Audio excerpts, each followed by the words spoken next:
رسول اللہ صلی اللہ علیہ وسلم نے رمضان کو 3 اشروں کے اندر تقسیم فرمایا. فرمایا کہ اس کا پہلا اشرہ اولہ رحمت، اس کا پہلا اشرہ رحمت ہے، وہ اوسطہ مغفرت، اور اس کا دوسرا اشرہ مغفرت کا اشرہ ہے، اور تیسرا اشرہ عتق من النار یعنی جہنم سے آزادی کا اور خلاصی کا اشرہ. ان 3 اشروں میں جو سب سے امپورٹنٹ اشرہ ہے وہ آخری اشرہ ہے. اس کے اندر لیلۃ القدر کی رات ہے جو 1000 مہینوں سے افضل ہے. انا انزلناہ فی لیلۃ القدر وما ادراک ما لیلۃ القدر لیلۃ القدر خیر من الف شہر، جو 1000 مہینوں سے افضل رات. اور اس اشرہ کے اندر جو ایک بہت اہم عبادت ہے وہ ہے اعتکاف کی عبادت. اعتکاف یہ ایسی عبادت ہے جو پہلے انبیاء کے زمانے سے چلی آ رہی. حضرت ابراہیم اور حضرت اسماعیل علیہ السلام نے جب خانہ کعبہ کی تعمیر مکمل کی، وَإِذْ جَعَلْنَا الْبَيْتَ مَثَابَةً لِلنَّاسِ وَأَمْنًا وَاتَّخِذُوا مِن مَّقَامِ إِبْرَاهِيمَ مُصَلًّى. تو اللہ رب العزت نے یہاں اعتکاف کا ذکر کیا ان الفاظ میں، اور اپنے 2 برگزیدہ پیغمبروں حضرت ابراہیم اور حضرت اسماعیل کو یہ تلقین کی اور فرمایا کہ ہم نے ان سے عہد لیا، وعدہ لیا. کیا؟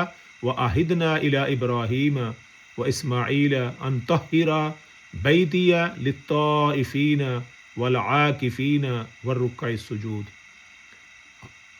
ہماری اس مسجد کو، بیت اللہ شریف کو، طائفین جو طواف کرنے والے ہیں، والعاکفین اور جو اس کے اندر اعتکاف بیٹھنے والے ہیں، والرکع السجود اور جو رکوع اور سجود کرنے والے ہیں، نماز پڑھنے والے ہیں، ان کے لیے طہر بیتیہ، ہمارے اس گھر کو صاف ستھرا اور پاکیزہ بنائیں اور پاکیزہ رکھیں، یعنی اس کی صفائی ستھرائی بھی کریں.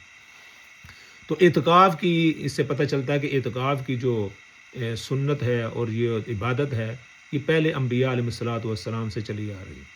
رسالت میں آپ صلی اللہ علیہ وسلم جب ہجرت کر کے مدینہ تشریف لے گئے اور 10 سال آپ نے وہاں زندگی کے گزارے، تو آپ صلی اللہ علیہ وسلم مستقل طور پر مسجد کے اندر اعتکاف بیٹھا کرتے تھے.